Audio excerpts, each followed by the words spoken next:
أما بعد فأعوذ بالله من الشيطان الرجيم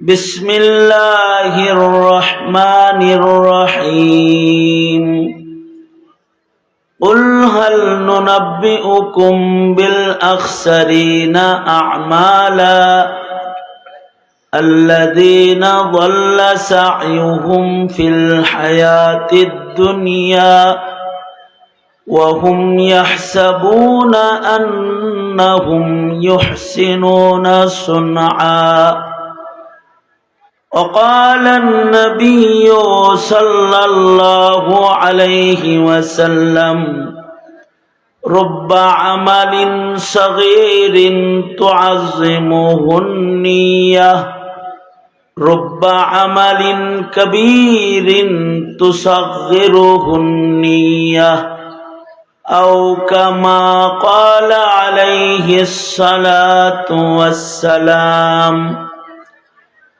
اللهم صل على محمد وعلى آل محمد كما صليت على إبراهيم وعلى آل إبراهيم إنك حميد مجيد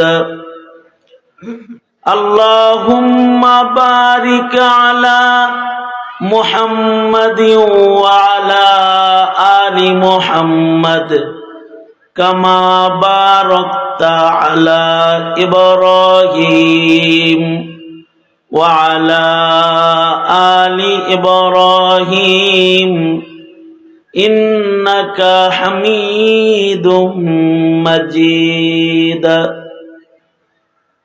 আল ফালাহ যুব সমাজের উদ্যোগে আয়োজিত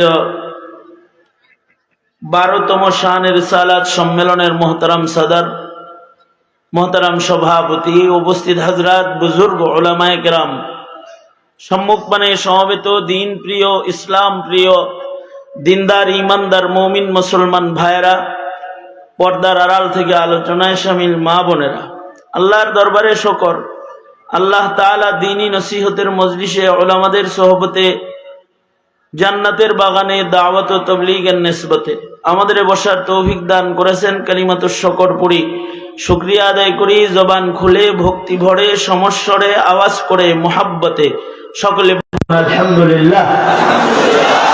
গতকাল থেকে শুরু করে আজকে এ পর্যন্ত যোগ্য, বুজুর্গ, বিজ্ঞ, অভিজ্ঞ উলামা হযরতগণ পূর্ণর নসিহত, কোরআন ও হাদিস থেকে নূরানি নূরানি কথা আপনাদেরকে শোনাইছেন। আমি মাহফিলের একেবারে শেষ ভাগে দোয়ার সামান্য পূর্বে আপনাদের সামনে বসে গেছি। বরকতের নিয়তে সূরা কাহাফ থেকে 103 নম্বর 4 নম্বর আয়াত আপনাদের সামনে তেলাওয়াত করেছি। নবীজির হাদিস আপনাদের সামনে পেশ করেছি। এগুলোকে সামনে করে খুব সংক্ষেপে কিছু কথা আপনাদের কানে পৌঁছে দেওয়ার ইরাদা দোয়ার পূর্বে আল্লাহ তাআলা কিছু উপকারী কথা আপনাদের কানে পৌঁছাইবার তৌফিক দান করেন। আপনারা দোয়া করুন, বলুন আমিন। সূরা কাহাফ থেকে তিলাওয়াত করেছি। সূরা কাহাফ একটি গুরুত্বপূর্ণ সূরা, যে সূরা প্রতি শুক্রবারে তিলাওয়াত করার সুন্নত আমল রয়েছে। যদি কেউ ইয়াউমুল জুমআতে সূরা কাহাফ তিলাওয়াত করে তো তাকে আল্লাহ তাআলা দাজ্জালের ফিতনার থেকেও হেফাজত করবেন। সুবহানাল্লাহ, আওয়াজ করে জোরে করে বলেন। আর যদি কেউ ডেলি পড়ে তাহলে আমাদের আকাবিররা বলেন সাদিয়ানি ফিতনা, কাদিয়ানি ফিতনা, যত ফিতনা আছে সব ফিতনার থেকে আল্লাহ তাআলা হেফাজত করবেন। যত সূক্ষ্ম সূক্ষ্ম ফিতনা আসবে, যদি প্রতিদিন কেউ সূরা কাহাফ তিলাওয়াত করে তাহলে আমাদের বুজুর্গরা বলেছেন তাকে আল্লাহ তাআলা ফিতনায় ফেলবেন না। অনেক মানুষ আছে অনেক বুঝার পরে, অনেক জানার পরেও ফিতনায় পড়ে যায়। সূরা কাহাফ যারা তিলাওয়াত করবে তাদেরকে আল্লাহ তাআলা ফিতনার থেকে হেফাজতে রাখবেন। এটা আল্লাহ পাকের একটা ওয়াদা নবীজির মাধ্যমে। হিসাব মতে তো এই আখেরি জমানায় যত পরিমাণ ফিতনা আছে, কিছু ফিতনা আছে চিনা যায় আর কিছু ফিতনা আছে চিনা যায় না। আমাদের ভেতরেই বসে আছে, কিন্তু আমরা চিনতেছি না লোকটা ফেতনা, চিনা যাইতেছে না, এরকম ফেতনা আছে। এই জমানাটা তো ফেতনার জমানা। আল্লাহর রাসূল ফিতনার থেকে হেফাজতের দোয়া করেছেন, আল্লাহুম্মা ইন্না নাউযু বিকা মিনাল ফিতান। আয় আল্লাহ, আমরা আপনার কাছে ফিতনার থেকে পানাহ চাই। কারণ ফিতনাটা আশাদ্দু মিনাল কাতাল, কতলের চাইতে ভয়ঙ্কর হলো ফিতনা। কারণ ফিতনা যখন শুরু হয়ে যায় তখন একটা কতল হয় না, কতল হাজার হাজার লাখো কতল হয়ে যায়। যেমন হাসিনা আওয়ামী লীগ ফিতনা, এটাও কিন্তু একটা ফিতনা গেছে, নতুন নতুন ফিতনা। সামনে আবার কোন ফিতনা যে আসবে আল্লাহ পাক ভালো জানেন। সামনে ফিতনা তো দিন যাইতেছে, বাড়তেছে। আমরা যত কিয়ামতের দিকে আগাবো তত ফিতনা কমবে না বাড়বে? ফিতনার থেকে বাঁচতে হইব তো। হাসিনা ফিতনার সময় কত মানুষ হাসিনারে বুজুর্গ মেন না, তারা অলি বুজুর্গ হয়ে গেল। তারা শেখ হাসিনাকে মনে করতো রাবেয়া বসু। এই জমিনে যদি কোনো অলি বুজুর্গ থাকে তাহলে তিনি হলেন শেখ হাসিনা, এরকমটি বয়ানেও শোনা যেত। তার মানে তারা হাসিনাকে চিনে নাই, জিনিসটা যে কি, মালটা যে কি, এটা তারা বুঝে নাই, চিনে নাই। ঠিক আছে না? চিনলে পরে কি এত গুনগান গাইতো? কি কি গুণ গাইছে? 80 রাকাত নামাজ পড়ে, 70 রাকাত নামাজ পড়ে, তাহাজ্জুদ পড়ে, ইশরাকের নামাজ না পড়ে যায় নামাজ থেকে উঠে না। কত বড় ফিতনা চিনার কায়দা আছে। প্রতি উপজেলায় একটা করে মসজিদ নির্মাণ করেছে, তাবলীগের জায়গা, ইজতেমার জায়গা তারা দিছে, ইসলামিক ফাউন্ডেশন করে দিয়েছে, কওমি সনদের স্বীকৃতি দিয়েছে, সব হেরাই করছে। আলেমদেরকে স্বীকৃতি দিছে, তাদের শিক্ষার মান তারা দিয়েছে, মাস্টার্সের মান দিয়েছে। এত কিছু বইলা বুঝাইতো, যত যাই বলেন পুরুষ হইলে ক্ষতি পাওয়ার যোগ্যতা ওনারই ছিল, এগুলা বুঝাইতো। কিন্তু আসলে তো ফিতনা। ফিতনা যখন জাতি চিনে ফেলেছে, জাতির সকলে চিনে নাই। যারা অলি বুজুর্গ মনে করছে তারা এই অলির পক্ষে জিহাদ করছে, রামদা লয়ে জিহাদ করছে, চাইনিজ কুরাল লয়ে জিহাদ করছে, গুলা বারুদ লয়ে হেলমেট পরে জিহাদ করছে, জিহাদের ময়দানে ছিল তারা। কিন্তু যখন জাতি চিনে ফেলেছে তখন তারা মুজাহিদ হয়ে খালি হাতে এ সন্ত্রাসীদের সামনে গিয়ে দাঁড়িয়ে গেছে। যখন দাঁড়াইছে তখন পালাই গেছে। একদিন তো ওয়াজ নসিহত করে যা বুঝাইলো বুজুর্গ নাম্বার 1, পরে দেখি শয়তান নাম্বার 1। ইবাদতের বর্ণনা যাই দিছে, সম্পর্ক আল্লাহর সাথে না, তবে সম্পর্ক দিল্লির সাথে মেলা ভালো। এটা কিন্তু 5 তারিখে প্রমাণ হয়ে গেছে। এই তো ফিতনা যখন চিহ্নিত হয়েছে, এখন আর দেশে আওয়ামী লীগ নাই, কারণ আওয়ামী লীগ ফিতনাটাকে চিনে ফেলেছে। এখন যদি জিজ্ঞান যে কোন দল করেন, কয় আমি কোনো দলই করি না। যারা আওয়ামী লীগ ছিল আগে বলতো, আগে মোটর সাইকেলের পিছনে লেখা রাখতো ছাত্র লীগ, এটা লেখা রাখতো। এখন আর লেখে না, এখন লেখে না, কারণ এখন লেখাটাও ফিতনা, এটা পাগলও বুঝে।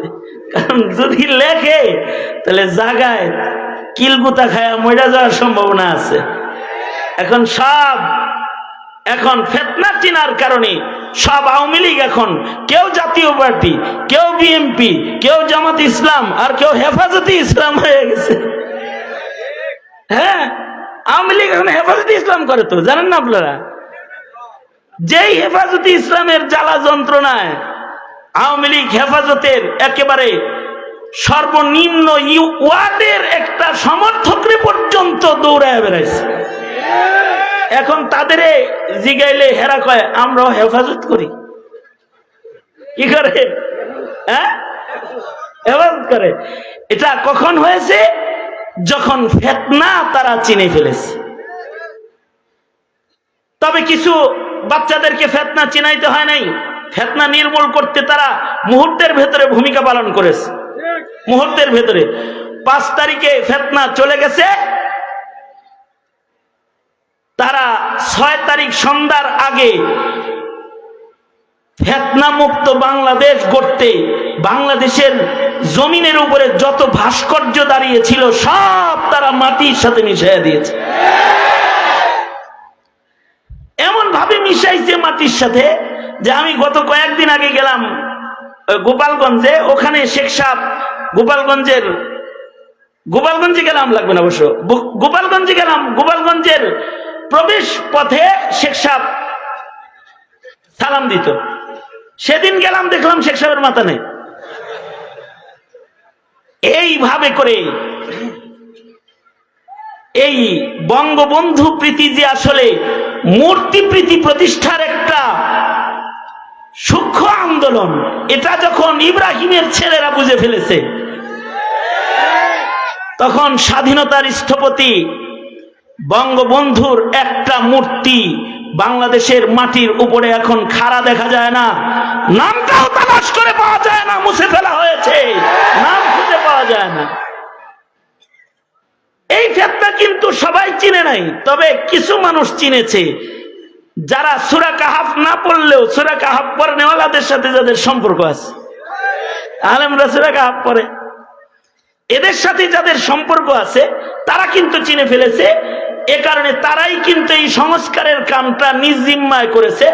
কারণ এদেশের একটা মূর্তিও মামুনুল হক ভাঙ্গা মূর্তিরে বঙ্গোপসাগরে ফালায় নাই, বুড়িগঙ্গায় ফালায় নাই, ফজলুল করিম সাহেব, ফয়জুল করিম সাহেব, রেজাউল করিম সাহেব একটা মূর্তিকে ভাঙে নাই, মুহিবুল্লাহ বাবুনগরী সাহেব কোনো মূর্তি ভাঙে নাই, তার কোনো সমর্থকরা মূর্তি ভাঙে নাই, জামিয়া ইমদাদিয়ার কোনো শিক্ষক মূর্তির গায়ে টাচ করে নাই, এই শহরের কোনো মসজিদের ইমাম, এই দেশের কোনো মসজিদের মুয়াজ্জিনও মূর্তি ভাঙে নাই। মূর্তি ভেঙেছে যারা সূরা কাহাফ পড়ে না কিন্তু সূরা কাহাফওয়ালাদের সাথে সম্পর্ক রাখে, বাস সেই স্কুলে পড়ে, কলেজে পড়ে, অথবা সে একটা লেবার, সে ফিতনা চিনে ফেলেছে। মূর্তি শুধু ভাঙে নাই, এটাকে পেশাব করেছে এটার উপরে, তারপরে মাটির সাথে মিশায়া দিয়েছে। এ কারণে সামনে যে ফিতনা আরো আইব না এর কোনো গ্যারান্টি আছে? বহুত ফিতনা আসবে। ফিতনার থেকে বাঁচতে হইলে একটা আমল হলো সূরা কাহাফের তিলাওয়াত। সূরা কাহাফ তো 2-3 লাইন, কুল হুয়াল্লাহর মতন। কয় পৃষ্ঠা হবে সেটা? হ্যাঁ, 12 পৃষ্ঠা মাত্র। এই 12 পৃষ্ঠার সূরা কাহাফ তো কলেজে পড়লেই পড়া যায় নাকি? কোন এমএ পাশ করলে পড়া যায় না? ডাক্তার ইঞ্জিনিয়ার হইলে পড়া যায় না? কি পড়া যায়? বিশুদ্ধ করে পড়া যায় এমএ পাশ করলেই। হ্যাঁ, এইটা বিশুদ্ধ করে খালি চিল্লা লাগাইলেই পড়ান যায় না। এইটা পড়তে মাদ্রাসায় পড়তে হয়, বিশুদ্ধ করে পড়তে, সুন্দর করে পড়তে, অথবা মাদ্রাসাওয়ালার খাস ছাত্র হইতে হয়, তখন সে পারে, তখন সূরা কাহাফ পড়তে পারে।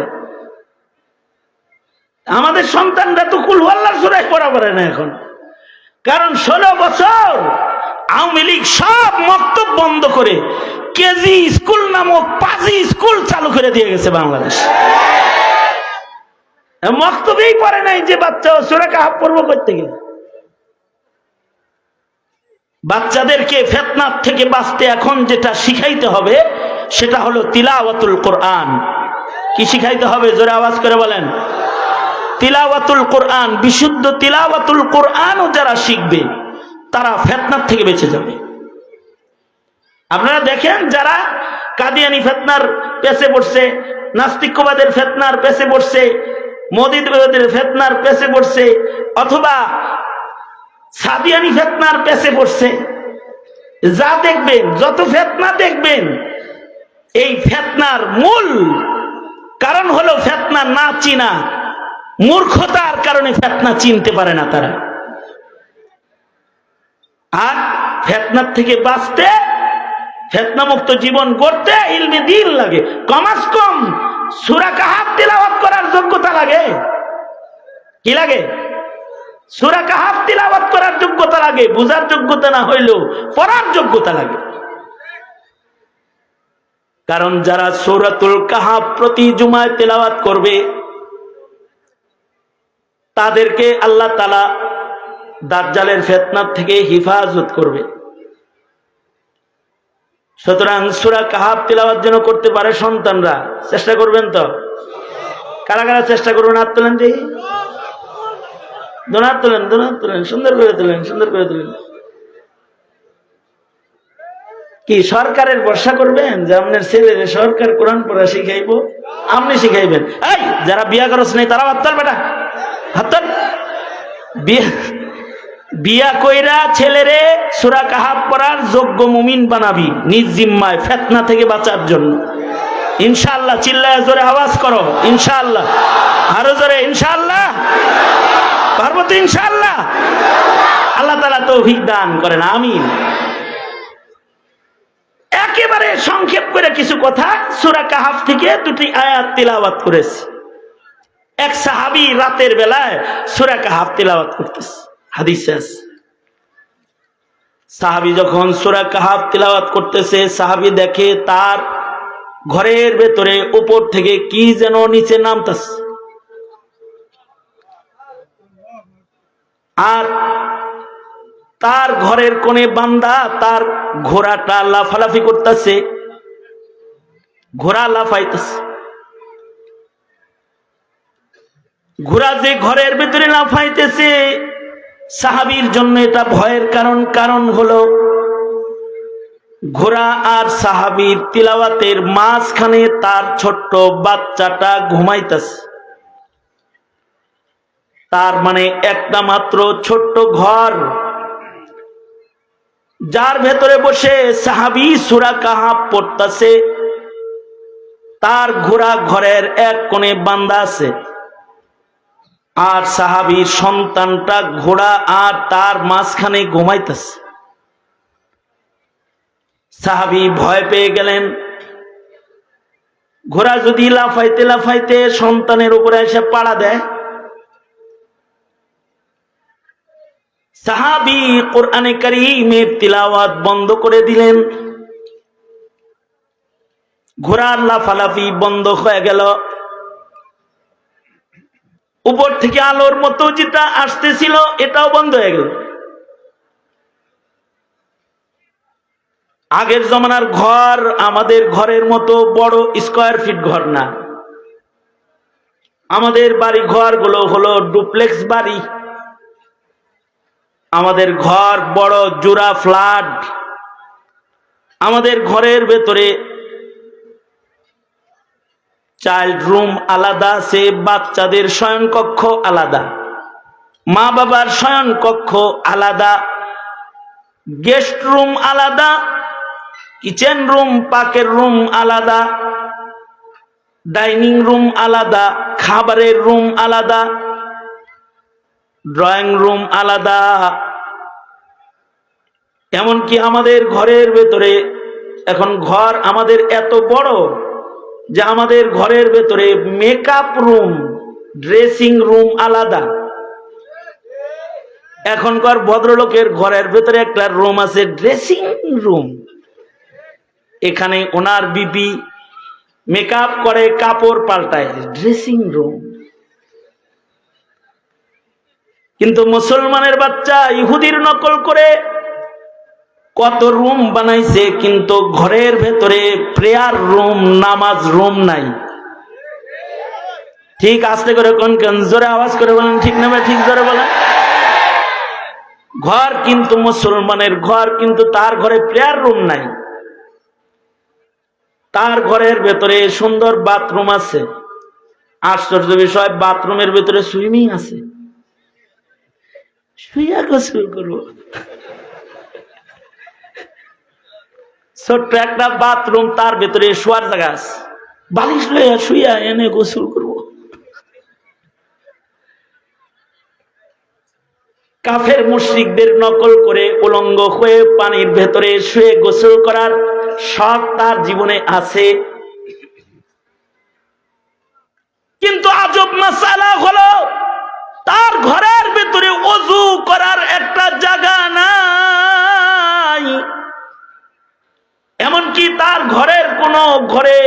রাকাত নামাজ পড়ার কায়দা নেই। আমার এক মুসল্লি আমারে দাওয়াত দিছে, কয় হুজুর সুন্দর একটা বাড়ি করছি, একটু দোয়া করে দেন। তা আমি হের বাড়ি দোয়া করতে গেছি, তো বাড়ি ঘুরায় ঘুরায় আমারে দেখায়, সুন্দর আর্কিটেক্ট ডিজাইন করে ক্যালিগ্রাফি করে সুন্দর করে সাজাইছে বাড়ি। বাড়ির ভিতরে কুত্তার বাচ্চা আছে, আরো সুন্দর করে সাজাইছে। তা আমি দেখলাম, ঘুরে ঘুরে দেখলে খুব শান্তি পাইতেছে। কিরকম সাজসজ্জার খরচ হয়েছে সব গল্প করতেছে।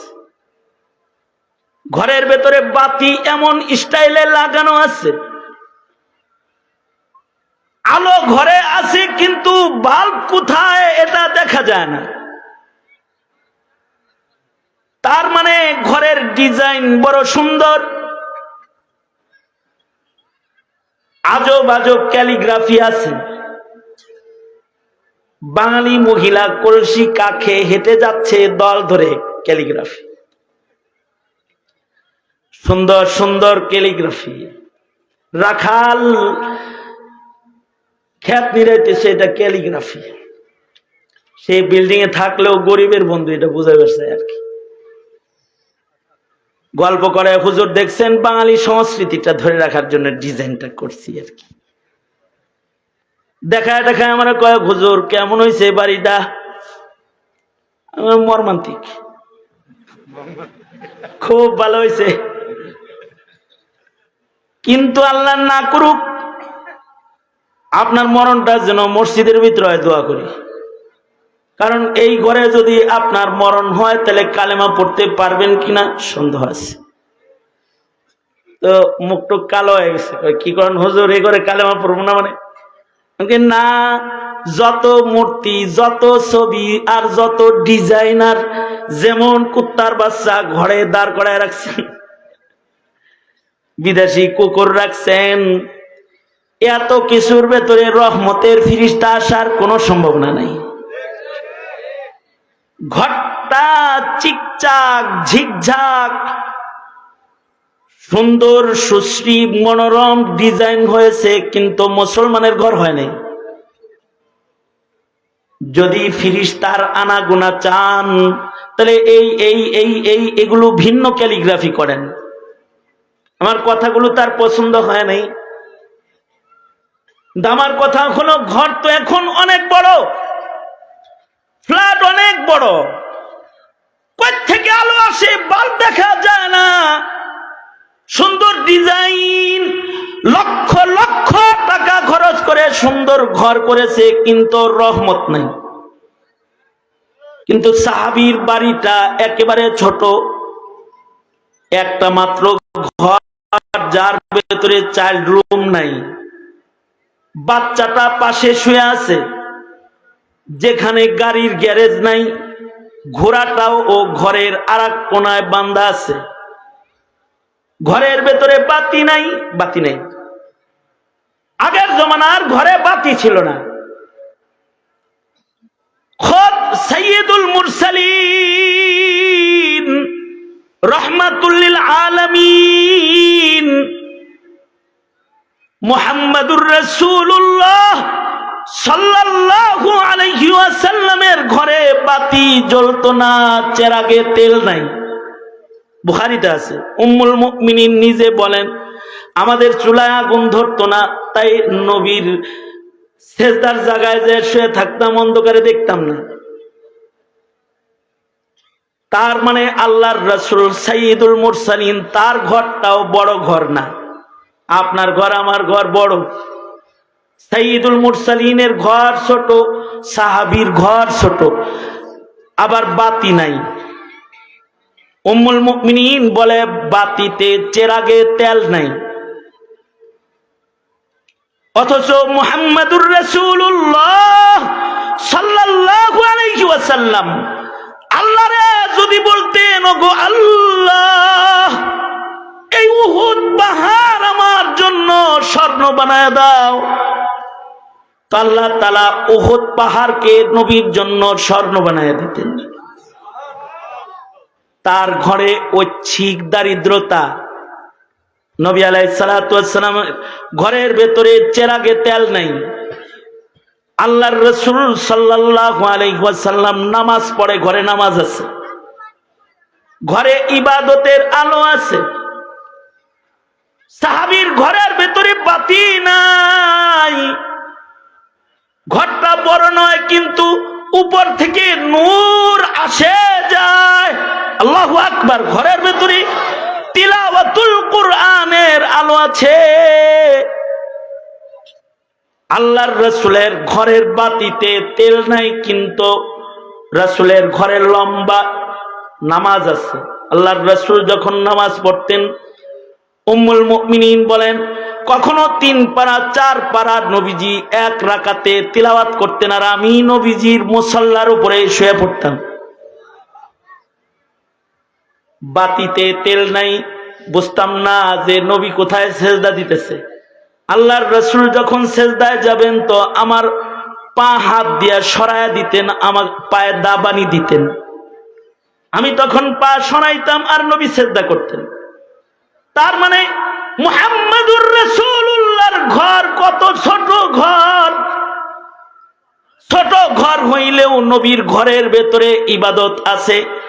তোমার আমার ঘর অনেক বড় ঘর, কিন্তু তোমার ঘরে টেলিভিশন আছে, তোমার ঘরে সিনেমা আছে, তোমার ঘরে নাটক আছে, তোমার ঘরে বাদ্যের আওয়াজ আছে, তোমার ঘরের ভেতরে ছবি আছে, তোমার ঘরের ভেতরে মূর্তি আছে, তোমার ঘরে নামাজ নাই, তোমার সন্তানের ওযু করার জায়গা নাই, তোমার বিবির নামাজের জায়গা নাই।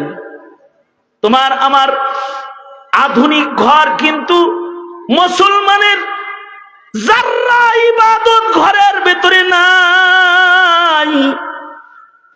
মুসলমানের ঘর যদি খারাপ হয় তাহলে ওই মুসলমানের নাম আল্লাহর পছন্দের বান্দার লিস্টে আল্লাহ তাআলা রাখে না।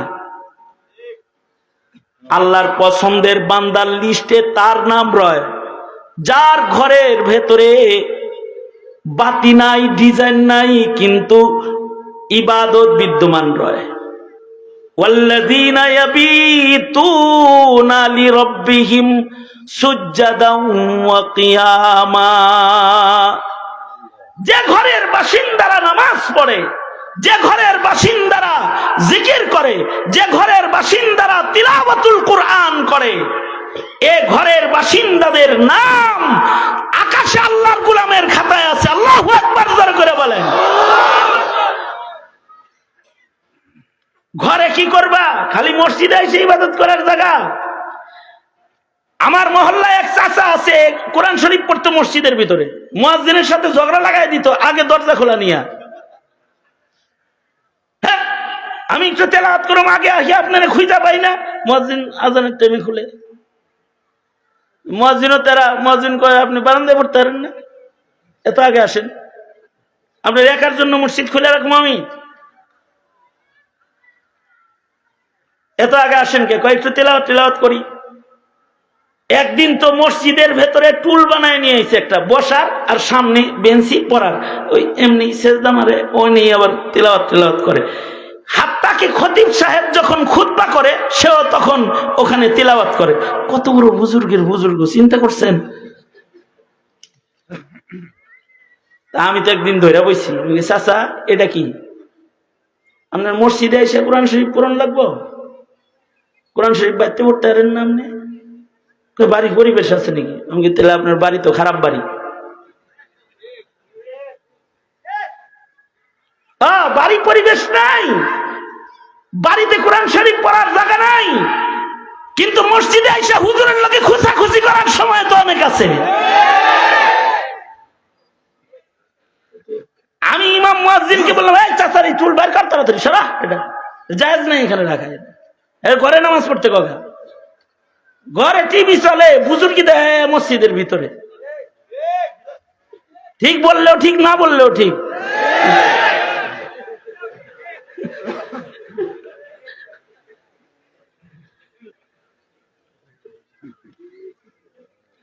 এই যুব সমাজ, ভদ্রলোকের মতো বাড়িঘর বানাইস তোরা। কি কথা বলো না কেন? জোরে আওয়াজ করে বলো না কেন?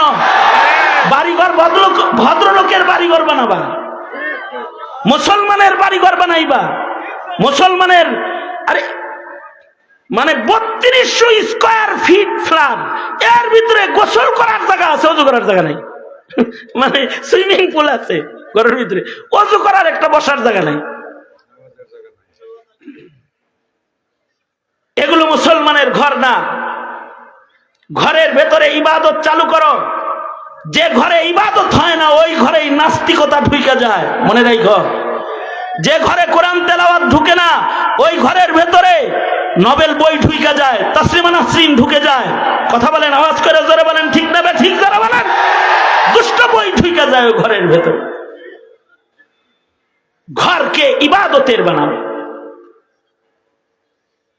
আল্লাহর রাসূল সাল্লাল্লাহু আলাইহি সাল্লাম ঘরে ইবাদত করতেন, ঘরে বাতি ছিল ইবাদত।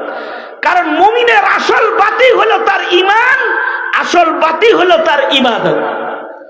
ইবাদতের বাতি দিয়ে সে পুলসিরাত পার হবে।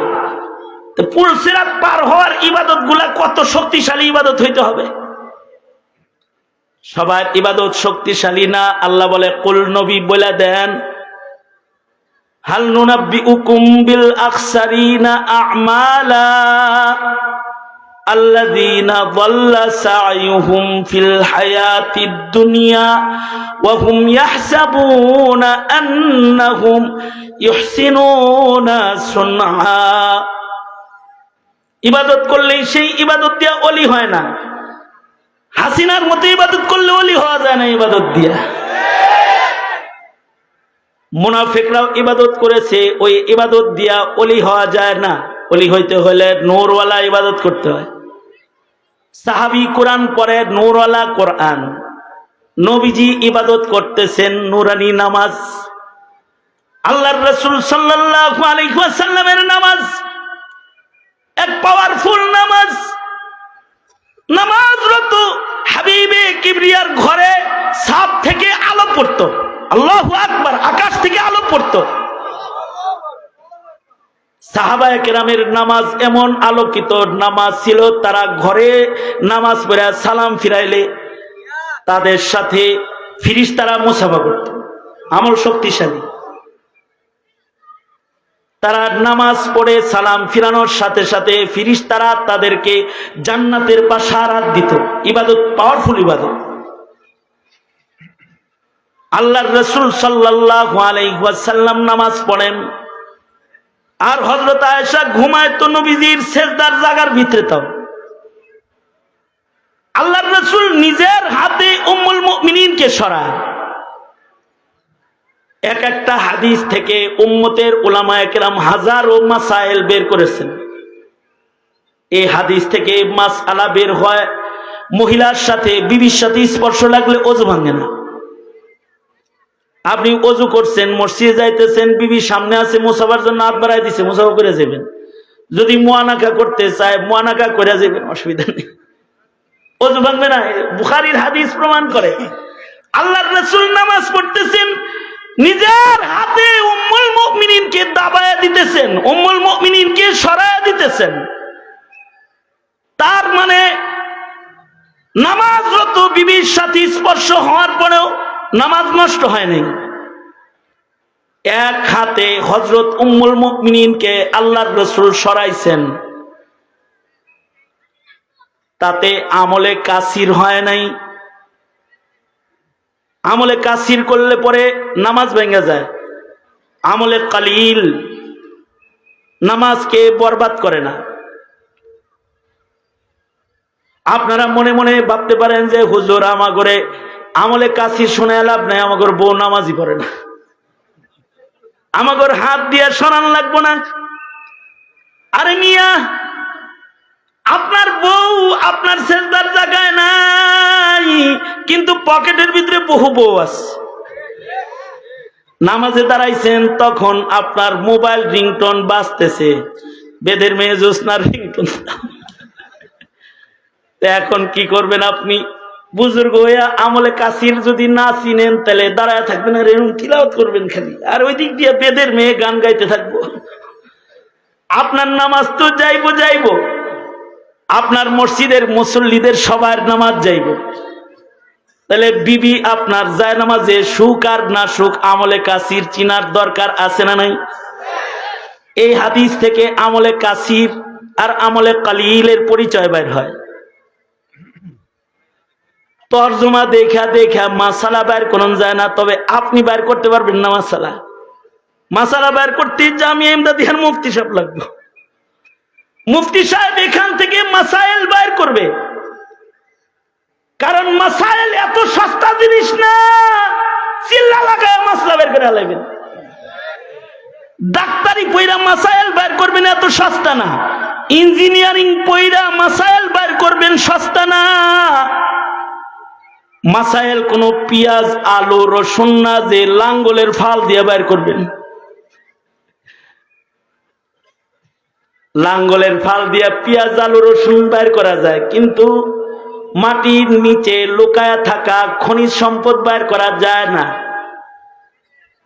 মাসাইল গুরুত্বপূর্ণ এক জিনিসের নাম, যেটা খালি দুনিয়ার শিক্ষা অর্জন করলেই মাসালা বের করা যায় না। মাসালা বের করতে লাগে ফকিহ, আলেমে দ্বীন। তবে আলেমে দ্বীন মাসাইল বের করে ফেলে ইলমের আলোক রোশনি দিয়া। এ কারণেই আল্লাহ মুমিনদেরকে বলেন, ফাসআলু আহলা যিকরি ইন কুনতুম লা তা'লামুনা বিল বাইয়িনাতি ওয়াজ জুবুর। তোমার কাছে বাইয়িনাত নাই, তোমার কাছে জুবুর নাই, তোমার কাছে মাসাইল বের করার হাতিয়ার নাই। আগলা মাতব্বরি করো না, পরে মশলা দিতে যায় মাইরা হালাইবা। সব কামে মাতব্বরি করতে হয় না। এক মহিলার চার পোলা, সে আজাম বেটারে দেখে যে এমনি করে ধরে আর এমনি করে কাটে, আর মুসলমানি করাইলো 5 মিনিট 10 মিনিটের ভিতরে 4 দিনে 5টারে মুসলমানি করা হালাইছে। হে চিন্তা করলো খালি চামড়াটা ধরে আর কাটে, এর জন্য আজাম রে 2000 করে দিমু। দরকার কি? এটা তো দেখছি শিখছি। নিজের পোলাগো নিজে মুসলমানি করাইতে গেছে, মুসলমানি করাইতে যায় সোনা কেটে লাইছে। মৌলবীদের মাসাইল বের করা দেখা তুমি যদি মাসালা বের করতে যাও, তাহলে গাজী হইতে যাইবা, কিন্তু খুনি হইয়া কবরে যাইবা। বুঝেন নাই? বুঝলে বুঝেন, না বুঝেন না বুঝেন, বলার কথা বলে যায়।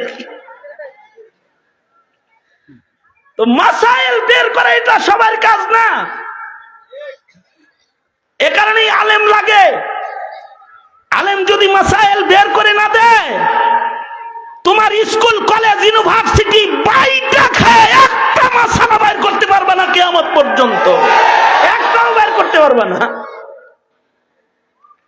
কিন্তু মৌলবী তোমাকে আমলে কালিল চিনায়া দিবে এক হাদিস দিয়া। তার মানে তোমার পকেটে যদি এখন মোবাইল বাজে, নামাজরত তুমি, তখন তুমি কি করবা? যদি মোবাইলটা এমন জায়গায় থাকে যেখান থেকে বের করতে 2 হাত লাগে, তাহলে আমলে কাসির। তুমি নামাজ ছাইরা দিয়া হইলেও তোমার মোবাইল বন্ধ করে মসজিদের সবার নামাজকে তুমি বাঁচাইবা, কারণ মসজিদে বাদ্যের আওয়াজ কবিরা গুনাহ। আর যদি এক হাতে মোবাইলটা এক হাতে বের করছি, টিপ মারছি, বন্ধ হয়ে গেছে, আমলে কালিল, নামাজ নষ্ট হয় নাই। এক হাতে যেটা করা হয় এটা আমলে কালিল। আর যদি 2 হাত লাগে, আমি আর একটা আমলে কাসির চিনাই। আমি হজে গিয়ে মসজিদে হারামে নামাজে আছি, আমার পাশে এক বুড়া চাচা নামাজ পড়তেছে। এহরামের কাপড় পরা, তো কাফনের তো পকেট নাই। কাফনের পকেট আছে? কাফনের পকেট আছে? কাফনের পকেট নাই। এই চাচার ছেলে ওনার মোবাইলটা গলায় লটকায়া দিছে রশি দিয়া, যেন বাবা ভিড়ে হারায় গেলে যেন কল করে বাবারে তালাশ করে নেওয়া যায়। হের গলায় তো মোবাইল ঝুলানো, সে আমার পাশে নামাজে দাঁড়াইছে। এই মোবাইলে যে রিং ঢোকা শুরু হয়েছে, কতক্ষণ পর পর রিং আসে। যাই 2 রাকাতে হারামের ইমামের তিলাওয়াতের কারণে রিংয়ের আওয়াজ তত বোঝা যায় নাই। নামাজও চলছে, রিংও চলছে, আর চাচা তো নড়ে চড়ে না। পরে যখন কেরাত বন্ধ হয়েছে তখন যে বাধা শুরু হয়েছে, আমি তো বিরক্ত, চাচার ডানে বামে যারা আছে সব বিরক্ত, চাচা নিজেও বিরক্ত। চাচা আস্তে করে ফোনটা তুলে কয়, এই নামাজ পড়তেছি, পরে কল করিস। এই কথা বললে আবার ওইভাবে রয়েছে, নামাজ পড়তেছে। যাক, এতক্ষণ তো তাও আমার নামাজও ছিল, এইটার পরে আমার নামাজও গেছে।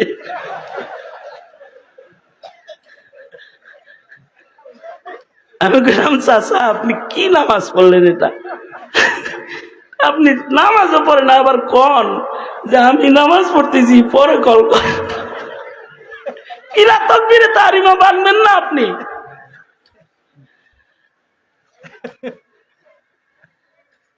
আমি বললাম, হজে আইছেন, চিল্লা লাগান নাই, লেখাপড়া তো করছেন, রিটায়ার্ড পারসন? কয় জি। রিটায়ার্ড পারসন, হজে আইছেন, মাসাইল এতটুকুন জানেন না, নামাজ পড়ার আদত নাই, চিল্লা লাগান নাই, একটু তবলিগে সময় দেন নাই, ইমাম সাহেবের সাথে মনে হয় খালি ক্যাটক্যাটি করছেন হারা জনম, কোনদিন একটা মাসালা শিখাইয়া দেন নাই। মৌলবীদের সাথে আপনার সম্পর্ক ছাত্র আর উস্তাদের সম্পর্ক, যদি একটু ছাত্র উস্তাদ হয়ে থাকতেন তাহলে আজকে ফোন ধরে এটা বলতেন না, এই নামাজ পড়তেছি, পরে কল করিস, এটা বলতেন না। এটা হলে আমলে কাসির। ছেলেরে আমলে কাসিরও চিনায়, আমলে কালিলও চিনায়। অবশ্যই এই আমলে কাসিরও নামাজের প্রথম যুগে, নামাজ যখন প্রথম এসেছে মেরাজ থেকে, ওই যুগে এতটুকুনো জায়েজ ছিল। এক সাহাবী আর এক সাহাবীরে মসজিদে যায় জিগাইতো, এই কয় রাকাত হইছে? 3 রাকাত। দাঁড়া, বলতো যে 1 রাকাত হইছে, 2 রাকাত হইছে। নামাজের ভিতরে কত কথা কইয়া আবার ও পড়তো, হয় ও পড়তো। পরবর্তীতে নামাজের পরিপূর্ণ মাসাইল যখন এসে গেছে, তো নামাজ ভাঙ্গার কারণের ভেতরে একটা হলো আমলে কাসির করা। আমাদের বাচ্চা মক্তবের ছেলেদেরকেও শিখানো হয়, নামাজে আমলে কাসির করলে নামাজ নষ্ট হয়ে যায়। এবার আপনারা বলেন, শক্তিশালী আমল করতে মাসাইল দরকার আছে না নাই? আরো জোরে আওয়াজ করে বলেন, আছে না নাই? যত খুশু খজুলে নামাজ পড়েন, যদি মাসালা না জানেন তাহলে নামাজে প্যাঁচ লাগবে। আমলে কালিল আর আমলে কাসির চিনবেন না। 3 নাম্বার কাতারে নামাজে দাঁড়াইছেন, আর দ্বিতীয় কাতার থেকে একজনের ওযু চলে গেছে। বুঝেন নাই? কি বুঝছেন? হ্যাঁ, ঠিক আপনার সামনের জন হাওয়া ছাইরা দিছে, আপনার সামনে যিনি আছে হের হাওয়া গেছে গা, এর চাক্কা পাংচার। এতটুকুন মাসালা জানে সে যে হাওয়া পাংচার অবস্থায় গাড়ি চালান যায় না, সুতরাং আমার নামাজ এখন আর চলবে না। আপনারা যখন সেজদায় গেছেন, সামনের থেকে হে লাফায় লুফায় উঠতে আবার ওযু করতে গেছে, আয়া আবার শেষ রাকাতটা দড়ি, তাই সে ধরছেও, কিন্তু হের পিছে যে দাঁড়ানো আছে তার মাসাইল জানা নাই। সে সামনে খালি জায়গা রাইখাই খুব কাইতকুইত হয়ে নামাজ পড়তেছে। সে যদি মাসাইল জানতো তাইলে সে বেশি সওয়াবের ভাগটা ধরতে পারত। তার সামনে যে ফাঁকা জায়গাটা হয়েছে, 2 কদম হেঁটে যদি সে সামনে চলে যেত, তার এতটুকু আমলে কালিল দিয়া তার নামাজ নষ্ট হতো না। দ্বিতীয় কাতারে নামাজ পড়ার সব নামাজরত অবস্থায় সে দখল করতে পারত। আল্লাহু আকবার জোরে করে বলে। এই নেকি কম হইল না বেশি হইল? প্রথম কাতারের মুসল্লির সব বেশি না 3 নাম্বার কাতারের? 2 নাম্বার কাতারের মুসল্লির সব বেশি না 3 নাম্বার কাতারের? হ্যাঁ, তো সামনে খালি জায়গা ছিল, শুধু হাইটা যে নামাজেও যাওয়া যায় এই কথাটা কোনো মোল্লার কাছ থেকে শিখে নাই, এজন্য সবটা দখল করতে পারে নাই। এ কারণে মাসাইল যদি কেউ না জানে তার আমল দুর্বল হয়ে যায়। কারণ যদি নিয়ত খারাপ হয় তার আমল দুর্বল হয়ে যায়। রুব্বা আমালিন সাগীরিন তুআজ্জিমুহুন নিয়াহ, রুব্বা আমালিন কাবীরিন তুসাগিরুহুন নিয়াহ। যদি রিয়া ঢুইকা যায় আমল নষ্ট হয়ে যায়। সবচেয়ে বড় কথা, যদি কারোর ঈমান নষ্ট হয়ে যায়, জিন্দেগীর সব নেক আমলগুলো, হায়াতের সব মেহনত বরবাদ হয়ে যায়।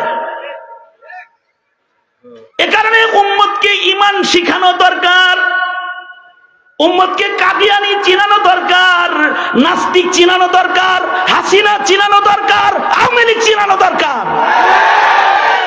কারণ যদি তার আমল টিকাইতে হয় তাহলে তার ঈমান আগে বাঁচাইতে হবে। যাদের ঈমান বাঁচবে না তাদের হায়াতের মেহনত বরবাদ। আল্লাহ বলেন, বন্ধু কুল, আপনি আপনার সাথীদেরকে বইলা দেন, হাল নুনাব্বিউকুম বিল আখসারিনা আমালা আল্লাযীনা যাল্লা সা'য়ুহুম ফিল হায়াতিদ দুনিয়া ওয়া হুম ইয়াহসাবুনা আন্নাহুম ইউহসিনুনা সুনআ। আল্লাহর রাসূল গো, আপনি বলে দেন, কিছু মানুষ আছে তারা হজের হিসাব করে, কতগুলো মসজিদ বানাইছে, উপজেলা একটা বানাইছে, হিসাব করে, কিন্তু ঈমান নষ্ট করছে, তার আমল বরবাদ। জীবনে কত টাকা দান করেছে তার হিসাব করে, কিন্তু তার নিয়ত বরবাদ, ঈমান বরবাদ, তার আমলের শক্তি নাই, আমল বরবাদ। তার মাসাইল নাই, মাসআলা জানে না, সুন্নত তরিকায় আমল করে না, তার আমল বরবাদ। সুতরাং উম্মতকে শুধু মুসলমান হিসেবে জন্ম নিবন্ধন কইরা দিলেই আল্লাহর খাতায় মুসলমান হয় না, অথবা আল্লাহর কাছে যাওয়ার উপযুক্ত মুমিন সে হয় না, যতক্ষণ না পর্যন্ত তাদেরকে ঈমান, আমল, ইখলাস, সুন্নত শিক্ষা না দেওয়া হয়। দাওয়াত ও তাবলীগের মাধ্যমে সারা দুনিয়াতে এই কাজটাই হয়।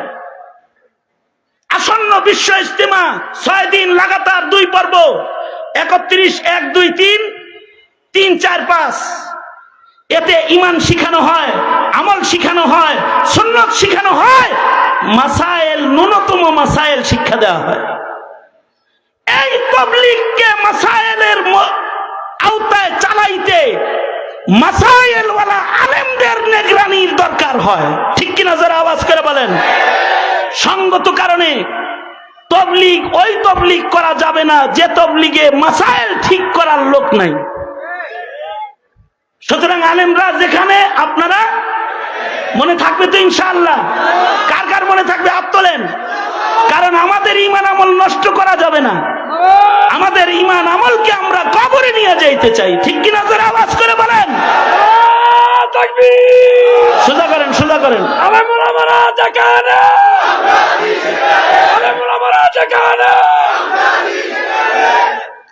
সোজা করে না, আমার লগে কোন দোয়া রাখ দিয়া, আমি যেমনে কই হেমনে। যেই তাবলীগে আলেম ওলামা নাই, ওই তাবলীগে আমরা নাই। কি লেগা? এই এতক্ষণ কি বুঝাইছি আমি? ওয়াজ বুঝছেন তো? কি লেগা, কি লেগা, কি লেগা, কি জন্য? ওরা মাসালা জানে না, ওরা গাজী বানাইতে যায় পাজি বানায় ফেলবে, খুনি বানায় ফেলবে। ঠিক কিনা যারা আওয়াজ করে বলেন? মুজাহিদ বানাইতে যায় জঙ্গি বানায় ফেলবে। কারণ কি? মাসালা জানে না। ঠিক কিনা যারা আওয়াজ করে বলেন? এমনি এমনি যেই খানকায় আলেম ওলামা নাই, সেই খানকায় আমরা নাই। কারণ এরা ইখলাস শিখাইতে যায় অন্য কিছু শিখাইয়া দিবে। ঠিক আস্তে করে কনকে, জোরে আওয়াজ করে বলেন। ঠিক না বে ঠিক? জোরে বলেন। এই লাস্ট এন্ড ফিনিশিং কথা এটা, সেটা হলো যেই রাজনীতিতে আলেমের সমর্থন নাই, লাঠি মারি ওই রাজনীতির চৌকাঠে বারবার বারবার বারবার বারবার। কারণ হলো আলেম সমর্থিত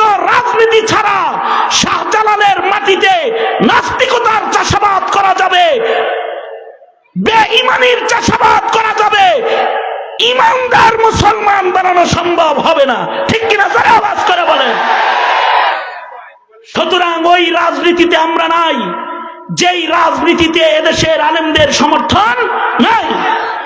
বিগত দিনে আওয়ামী লীগ আলেমদের সাথে ধৃষ্টতা দেখায় যে বেআদবি করেছে আর যে ভুল করে দেশ থেকে বিতাড়িত হয়েছে, সামনে যারা রাজনীতি করতে আইবেন, বুজ্জা শূন্য রাজনীতি করতে আইসেন, আলেমদের সাথে তামাশা করে রাজনীতির কথার বুলি নিয়ে, সুন্দর সুন্দর শিখানো বুলি নিয়ে মুসলমানের মাটিতে রাজনীতি করতে আসবেন না। যদি ধোঁকাবাজি করেন, হাসিনার মতো আপনাকেও তারা বিদেশ পাঠিয়ে দেওয়া হবে। এটা হলো শেষ কথা। সুতরাং এদেশের আলেমরা যদি আপনাদেরকে ডাক দেয়, আপনারা যে কোনো পরিস্থিতিতে, যে কোনো সময়ে, যে কোনো ভূমিকায় অবতীর্ণ হতে এই আল ফালাহ যুবকদের আয়োজনের ডাকে সারা দেওয়া যুবকের কাফেলা, কিশোরগঞ্জের মধ্যে মুজাহিদের কাফেলা, তোমরা রাজি থাকবা তো ইনশাআল্লাহ?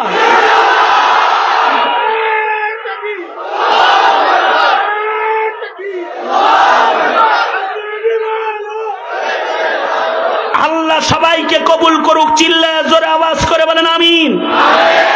সুতরাং যারা আগামীতে নির্বাচনে আসবেন, তাদেরকে আমরা বলবো, নির্বাচনী ইশতেহারে কাদিয়ানীকে কাফের ঘোষণা করার ইশতেহার নিয়ে আগমন করুন। আওয়াজ করে জোরে বলেন ঠিক না ঠিক? জোরে আওয়াজ করে বলেন। নির্বাচনের ইশতেহারে নাস্তিক মুরতাদের ফাঁসির ইশতেহার নিয়ে আগমন করুন।